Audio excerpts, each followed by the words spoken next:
Hello everyone, good morning. आज हम आपके सामने हैं एक नए उपकरण के साथ जिसके द्वारा बौद्धिक क्षमता वाले बच्चों की कार्य क्षमता का मूल्यांकन या आंकलन कर सकते हैं। आज मैं पहले आपको कुछ बिंदुओं पर बताना चाहूंगा कि जब भी आप किसी भी टूल्स या किसी भी डिसेबिलिटी या किसी भी अक्षमता के अगर आप कार्य क्षमता को या उसकी क्रियात्मक क्षमता को देखना चाहते हैं तो जो भी आप उपकरण यूज कर रहे हैं, टूल यूज कर रहे हैं, तो उसमें जो पॉइंट्स या जो आइटम्स या जो एक्टिविटीज या जो उसमें गतिविधियां दी गई हैं उनको भली भांति अच्छे प्रकार से पढ़ें, समझें और उसके बाद उस टूल को अप्लाई करें। देन उसके अब आपको स्कोरिंग सिस्टम भी मालूम होना चाहिए कि किस प्रकार से हम स्कोरिंग करते हैं, किस प्रकार से नहीं करते हैं। तो ये चीजें आप ध्यान में जरूर रखें कि जब भी आप किसी भी टूल को प्रयोग में ला रहे हैं तो उसके आइटम्स या गतिविधि या उसकी एक्टिविटीज को आप भली भांति पढ़ें, अच्छी प्रकार समझें। देन बच्चे के साथ आप मूल्यांकन करते समय उनको सही सतर्कता के साथ उनको जांचें।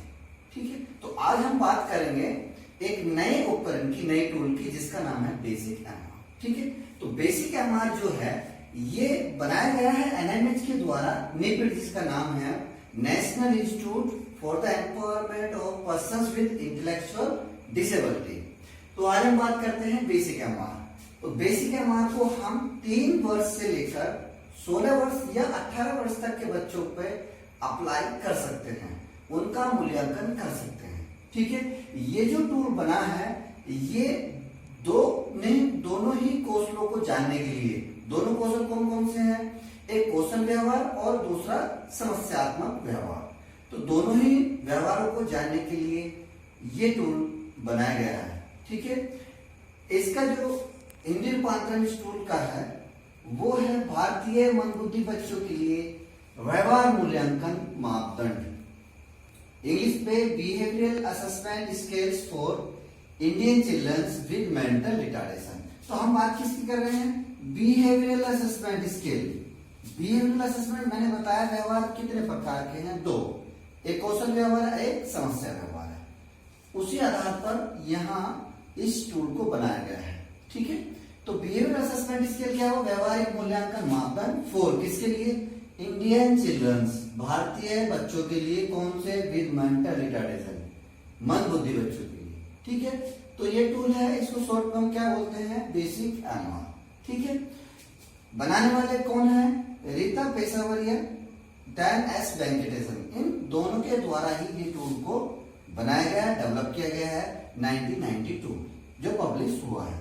देन इसी के आधार पर जैसे मैंने आपको बताया कि ये मंदबुद्धि बच्चे या बौद्धिक क्षमता वाले बच्चों के संपूर्ण पूर्णतः क्रियात्मक क्षमता को जांचने का एक अच्छा और सरल उपकरण है। ठीक है, जिसमें दोनों ही चीजों को हम मापते हैं, किस किस को, कौशल व्यवहार को और समस्या व्यवहार को। तो उसी के आधार पर इसको 2 भागों में बांटा गया है, भाग ए और भाग बी, पार्ट ए और पार्ट बी। ठीक है, अब हम बात करते हैं आगे। अब इसका हम बात करते हैं part A and part B. Part A and part B. ठीक है, पार्ट ए और पार्ट बी। ठीक है, अब इसके पार्ट ए में क्या है, पार्ट ए में जो डोमेन, हम जो क्षेत्र बोलते हैं, क्षेत्र या खंड, डोमेन,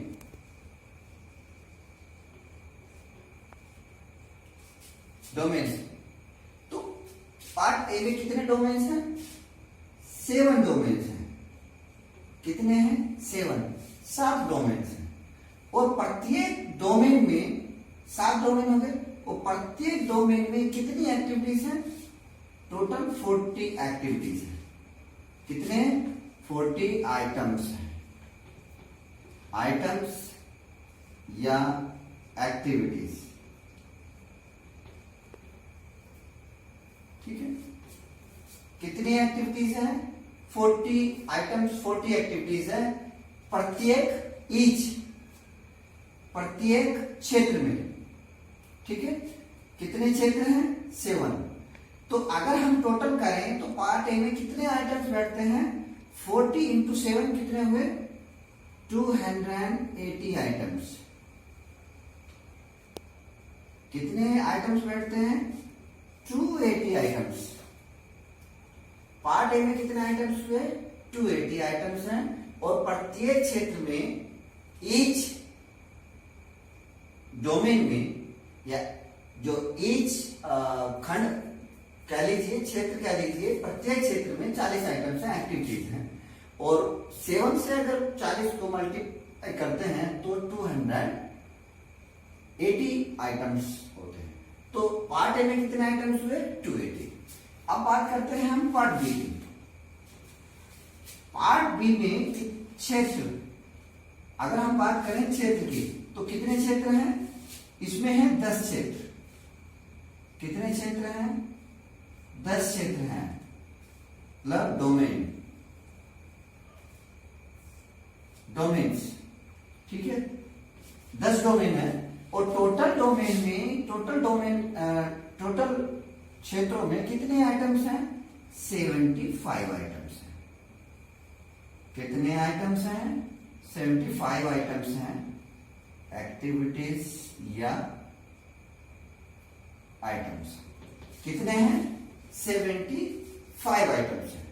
ठीक है, तो पार्ट बी में कितने क्षेत्र हैं? 10 और कितने आइटम्स हैं? 75 आइटम्स। ठीक है, तो पार्ट ए किस पे निर्धारित है? किस पे निर्धारित है? आपके कौशल व्यवहार पर। किस पर? कौशल व्यवहार। कौशल व्यवहार पार्ट ए क्या है? कौशल व्यवहार। ठीक है, और दूसरा जो पार्ट, अगर हम बात करें पार्ट बी की, तो ये है हमारा समस्या व्यवहार। समस्या व्यवहार ये क्या है? आपका इसके बिहेवियर है और यहाँ प्रॉब्लम बिहेवियर है। ठीक है, समस्या व्यवहार और कौशल व्यवहार, तो दोनों का ही संयुक्त रूप है बेसिक व्यवहार। ठीक है, अब इनके हम बात करेंगे कि इनमें कौन कौन से क्षेत्र हैं। ठीक है, उन क्षेत्र के बारे में आपको बताते हैं।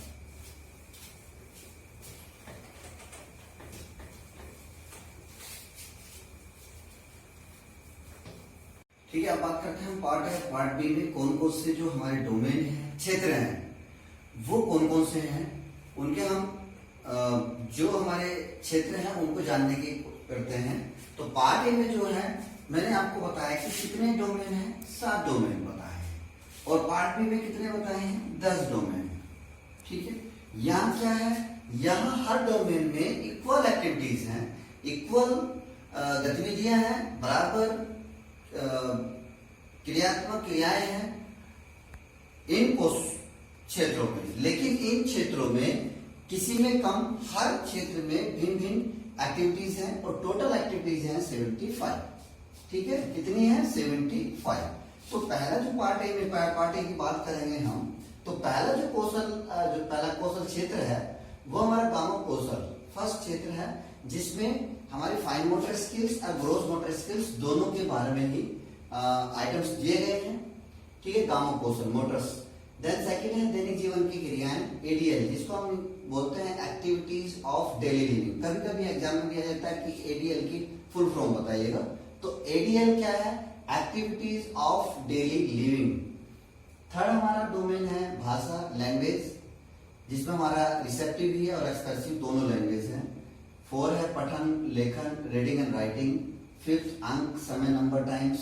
6 घरेलू, सामाजिक, डोमेस्टिक्स एंड सोशल, दोनों ही पॉइंट्स कंबाइन किए हैं।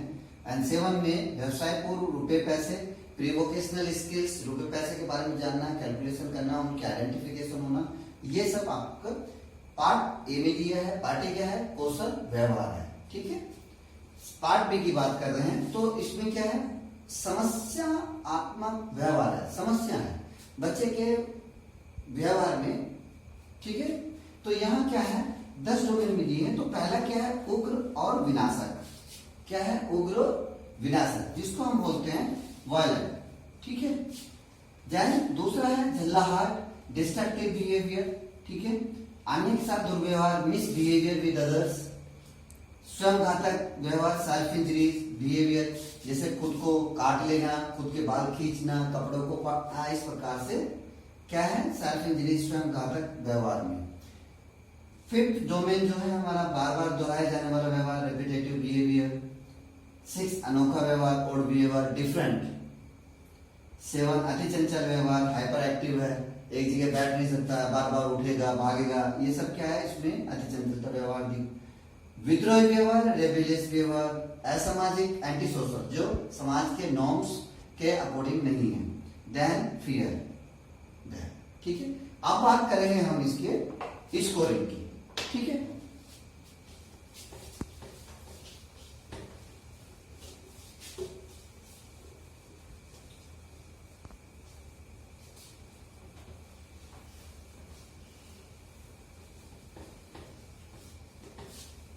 स्कोरिंग, पार्ट ए का जो स्कोरिंग है वो हमारा स्कोरिंग क्या है, 0 to 5 स्कोरिंग है।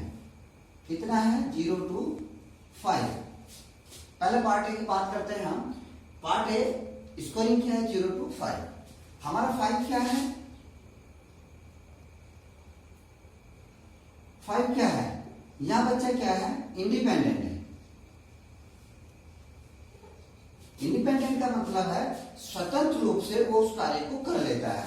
इसको हम बोलते हैं स्वावलंबी, स्वावलंबी, ठीक है, ठीक है, स्वावलंबी, इंडिपेंडेंट, ठीक है। देन फोर्थ है हमारा संकेत, क्लू, संकेत के द्वारा कार्य करता है, ठीक है। देन उसके बाद 3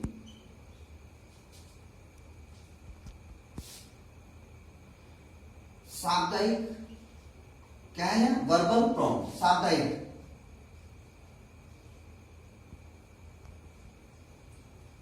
शाब्दिक सहायता के द्वारा, थर्ड पॉइंट पे, ठीक है। एंड देन दूसरे पे शारीरिक सहायता, शारीरिक सहायता द्वारा, जिसको हम बोलते हैं पीपी, फिजिकल प्रॉम्प्ट्स। देन 1 आपका क्या हो जाएगा, है पूर्ण आश्रित, क्या है, पूर्ण आश्रित। पूर्ण आश्रित का मतलब क्या है, डिपेंडेंट है, क्या है, डिपेंडेंट है, ठीक है, पूर्ण आश्रित। एंड 0 to 5, 0 है, लागू नहीं है, क्या है, लागू नहीं, ठीक है, क्या है, लागू नहीं है, ठीक है। तो यहां क्या है, पार्ट ए का जो 0 पॉइंट, ये स्केल है। स्केल जो है जितने नंबर होगा उतने ही पॉइंट स्केल बोला जाएगा। तो ये 5 पॉइंट स्केल है, ठीक है, 5 पॉइंट तक है, तो 0 to 5, तो 5 पॉइंट स्केल है। तो 5 पे क्या है, स्वावलंबी है, मतलब इंडिपेंडेंट है। सेकंड पे क्लू के द्वारा करता है, थर्ड पे शाब्दिक वर्बल प्रॉम्प्ट्स के द्वारा करता है, सेकंड शारीरिक सहायता के द्वारा करता है, तो पूर्णाश्रित, और 0 पे लागू नहीं है, ठीक है। तो ये तो हो गया पार्ट ए का। अब हम बात करते हैं पार्ट बी की। पार्ट बी का है 0 to 2, क्या है, 0 to 2। अब 0 to 2 को फ्रिक्वेंटली, बार बार, ठीक है, क्या है, बार बार, ठीक है। 2 क्या पॉइंट है हमारा, बार बार, जिसको हम बोलते हैं फ्रिक्वेंटली, एप्लीकेट में फ्रिक्वेंटली, ठीक है। एंड देन 1 क्या हुआ हमारा, कभी कभी, क्या है, कभी कभी का मतलब क्या है, ओकेजनली, कभी कभी। 1 किसको देना है, जब कभी कभी किसी एक्टिविटी को करता है, तो वहां ओकेजनली, कभी कभी। देन 0 कभी नहीं, कभी नहीं, नेवर। ठीक है, नेवर। तो आप इसको याद रखने के लिए आप ये भी कर सकते हैं, FON, फोन याद कर सकते हैं फोन के द्वारा। ये शॉर्ट है कि फ्रिक्वेंटली मतलब बार बार, ओकेजनली कभी कभी, नेवर कभी नहीं। तो ये पार्ट बी की स्कोरिंग का मेथड है, 0 to 2 स्केल है, और पार्ट ए का है 0 to 5 स्केल है। तो जहां पर पहले हमें, जैसे मैंने स्टार्टिंग में बताया आपको, कि जब भी हम किसी उपकरण का यूज करते हैं तो वहां हम पहले आइटम्स को भली भांति पढ़ना चाहिए, समझना है कि वो क्या कह रहा है और क्या हम बच्चे से जानना चाह रहे हैं, तभी हमें अप्लाई करना है। तो जब हम देखते हैं बच्चे को, अगर उस क्रिया में, ठीक है, या उस क्वेश्चन में अगर बच्चा इंडिपेंडेंट है, स्वावलंबी है, ठीक है, स्वतंत्र रूप से कर रहा है, खुद कर रहा है, तो देन हम 5 पॉइंट देंगे। अगर संकेत के द्वारा कर रहा है तो 4, सापेक्ष बोलकर 3, शारीरिक अगर हम पकड़कर शारीरिक सहायता द्वारा करा है 2, पूर्ण आश्रित है तो 1, अगर लागू नहीं है तो 0 लेना है। ठीक है, यहाँ क्या करना है, यहाँ तो ये कौशल व्यवहार है, यह समस्या व्यवहार है। तो समस्या व्यवहार में क्या है, ये पॉइंट है बार बार, कभी कभी, कभी नहीं। तो अगर बच्चा बार बार कर रहा है किसी कार्य, मान लीजिए चीज को उठा के फेंक रहा है, ठीक है, क्या है, अब वो फेंकता है, कभी नहीं फेंकता है, या कभी कभी फेंकता है, या फिर बार बार फेंकता है। अगर बार बार फेंकता है किसी चीज को या किसी को नुकसान पहुंचाता है तो क्या करते हैं, 2 का प्रयोग करेंगे, बार बार का। अगर कभी कभी करता है तो 1 का, और कभी नहीं करता है उस एक्टिविटी को तो 0। कभी नहीं का मतलब क्या है, नहीं करता है तो उसमें समस्यात्मक व्यवहार कम है। ठीक है, 0 का मतलब है समस्यात्मक व्यवहार कम है, समस्यात्मक व्यवहार नहीं है। ठीक है, अब हम, ये तो है स्कोरिंग की, बच्चे को देना कैसे। ठीक है, आप इसका टोटल कैसे करते हैं, टोटल का मैं बता देता हूं।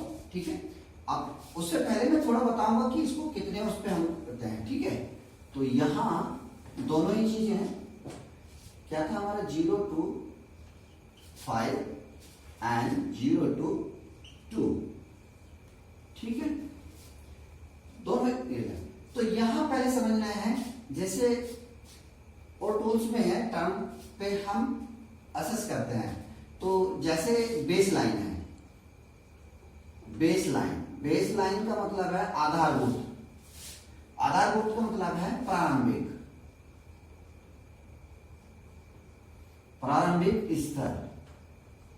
ठीक है, आधारभूत जिसको हम बोलते हैं आधार स्तर। ठीक है, बेस लाइन जिसको हम बोलते हैं प्रारंभिक स्तर। तो वो करंट जो वर्तमान का स्तर है, उसको वर्तमान स्तर भी कहते हैं, वर्तमान स्तर। क्योंकि बच्चे को जब हम देखते हैं तो वो वर्तमान स्तर का क्या होता है, उसकी क्षमता है वर्तमान स्तर की। प्रेजेंट में बच्चा कितना कर रहा है, जब हम उसको असेस कर रहे हैं तो उस समय वो किस डोमेन में या किस एक्टिविटी में कितना कर रहा है। ठीक है, तो यहाँ प्रारंभिक स्तर के लिए एक कॉलम दिया है अलग से, और दूसरा फिर आपका first term, second, third and fourth. इस पे 4 टर्म दिए हैं, मतलब 4 सत्र दिए हैं। ठीक है, पहला सत्र कितना है, 3 मंथ्स का है। कितने मंथ्स का है, 3 मंथ्स का। तो 4 हो गया कितना, तो 1 ईयर के लिए कंप्लीट प्लानिंग है। क्या है, कंप्लीट प्लानिंग है। ठीक है, तो कैसे बात है, इसको देखिए, इसका जो आरेख है इस प्रकार से है, जो इसका उपलब्धि का जो इसका विवरण हम देते हैं, तो यहां हम ये कर देते हैं, और यहां बच्चे का नाम, स्टूडेंट का, डेट जिसने किया है, first term, second term, third and fourth, इस प्रकार से आपको ऊपर मिलेगा। ठीक है, यहां जो नीचे आपका रहेगा, यहां आपके एरियाज रहेंगे 1 2 3 4 5 6 एंड 7 एरियाज हैं। एक्टिविटीज कितनी है, एक्टिविटीज कितनी है, 1 2 3, कहां तक है, 40 तक है। कितना है, 40 तक। तो अब अगर हम माने फर्स्ट डोमेन में जो फर्स्ट एक्टिविटी है बच्चे की, फर्स्ट एक्टिविटी में 40 एक्टिविटीज है एक डोमेन में, तो फर्स्ट डोमेन में मान लीजिए फर्स्ट एक्टिविटी कितना 0 है, ठीक है, इंडिपेंडेंट है 5, यहाँ 3, इस प्रकार से आता है। तो ये हमें फिल करना होता है। लास्ट में जब एक आता है तो वहां हम टोटल करते हैं। तो ये क्या है हमारा, ये जो स्टार्टिंग का हम दे रहे हैं ये सब क्या है, बेस लाइन है, ठीक है, क्या है हमारा बेस लाइन का है, ठीक है।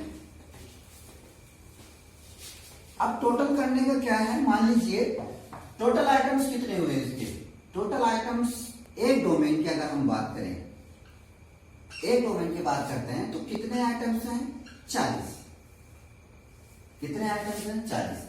मैक्सिमम स्कोर कितना है हमारा, तो मैक्सिमम स्कोर कितना हुआ 5। अगर हम 40 आइटम्स में इंटू 5 करते हैं तो कितना हुआ 200। तो फर्स्ट एक डोमेन में मैक्सिमम स्कोर कितना होगा 200, कितना होगा 200। तो डोमेन कितने हैं 7, अभी हमने एक डोमेन का बताया, तो अगर 7 डोमेन का बताएंगे, 7 डोमेन का होगा तो 200 इंटू 7, तो कितना हुआ 1400। तो संचय जिसको हम बोलते हैं टोटल, ग्रांड टोटल में, ये तो एक डोमेन का हुआ, एक क्षेत्र का 200, पार्ट ए में 7 डोमेन है, तो एक डोमेन का कितना हुआ मार्क्स 200, मैक्सिमम मार्क्स कितना हुआ 200। तो 7 डोमेन का टोटल, डोमेन का संचय जो कुल अंक जो है हमारे कितने 1400 बने। तो 1400 पूरे पार्ट ए के अंक बने, ठीक है। अब इनको करना कैसे, मान लीजिए 200, आप 200 में से जितने भी आते हैं टोटल 40 आइटम्स में से, ठीक है, तो वो हम 200 से बात करेंगे इंटू 100% निकल जाएगी। क्या करेंगे, मान लीजिए हमारा कितना आया, मान लीजिए 102 आया, कितने में से 200 में से इंटू 100 बराबर परसेंटेज निकल जाएगी, ठीक है। ऐसे ही मान लीजिए टोटल स्कोर है, तो टोटल जो आएगा, मान लीजिए टोटल हमारा कितना बैठा 603, कितना 1400 गुना 100 बराबर जितना आएगा परसेंटेज, ठीक है। तो यहां पार्ट ए का, जब पार्ट ए मतलब 1400 में से 603 आए तो इंटू 100 तो उसकी परसेंटेज यहां निकल जाएगी। तो पार्ट ए का यहां कंप्लीट स्कोरिंग आ जाएगी, उसकी परसेंटेज निकल जाएगी जो ग्रांड टोटल रहेगा पूरे सभी क्षेत्रों का, ठीक है, सभी डोमेन्स का। तो ये तो पार्ट ए का है स्कोरिंग सिस्टम। आप पार्ट बी, ठीक है, पार्ट ए की बात करते हैं हम, पार्ट बी की बात करेंगे। तो अब इसमें जो स्कोरिंग करेंगे हम कहा 0 to 2 देते हैं, ठीक है। अब टोटल आइटम कितने हुए इसमें, टोटल आइटम कितने बताए थे, हर डोमेन में अलग अलग है, लेकिन हम टोटल देखते हैं। तो टोटल कितने हैं हमारे, टोटल आइटम्स कितने हैं 75 टोटल, ठीक है। तो जब सभी एरिया को, क्योंकि हर एरिया का, हर डोमेन का अगर हम निकालेंगे, हर डोमेन का अगर हम निकालते हैं तो वहां हम टोटल में से ही करेंगे, क्योंकि हर एक एरिया के अलग अलग भिन्न भिन्न दिए गए हैं, उसमें इक्वल किसी में नहीं है। तो टोटल आइटम्स अगर हम करेंगे तो अगर 75, तो मैक्सिमम स्कोर कितना है पार्ट बी का 2, तो 75 इंटू 2, तो मैक्सिमम स्कोर कितना हुआ इस डोमेन का, कितना हुआ 150, 150। तो अगर 150 मान लीजिए, सपोज मानते हैं कि हमारे पास स्कोर कितना आया 49, ठीक है, एग्जाम्पल 49, देन 150 टोटल में से 49 इंटू 100, तो जो परसेंटेज यहां आएगी, ठीक है, वो इसकी टोटल डोमेन की परसेंटेज रहेगी कि बच्चा कितना करता है। तो टोटल स्कोर पार्ट बी का कितना हुआ 150, कितना हुआ 150, ठीक है। तो यहां पार्ट ए और पार्ट बी का कंप्लीट स्कोरिंग है, ठीक है। तो मैं यहाँ आप लोगों ने क्या देखा, अभी बेसिक एमआर होता क्या है, कहाँ बना है, किस प्रकार से कौन कौन से डोमेन है, वो मैं आपको बता चुका हूँ। इसका स्कोरिंग सिस्टम क्या है, सिस्टम क्या है, 0 to 5 पार्ट ए का, पार्ट बी का 0 to 2, तो कितने डोमेन है, किस डोमेन में कितने आइटम्स हैं, कैसे इसको कैलकुलेशन करना है, ठीक है। पार्ट बी का कितना है, इसको कैसे कैलकुलेशन करना है, किस प्रकार से करना है, ठीक है। तो ये सब आई होप कि आप अच्छी तरह से समझे होंगे कि किस प्रकार से हम असेसमेंट इसके द्वारा कर सकते हैं, या किस प्रकार से इसको अप्लाई करना है, कैसे स्कोरिंग करना है, ठीक है। बने रहिए आप all India special education YouTube channel पर, और स्पेशल एजुकेशन में नए नए टूल्स, उपकरण और नए नए टॉपिक्स पे जानकारी लेते रहिएगा। धन्यवाद, थैंक यू।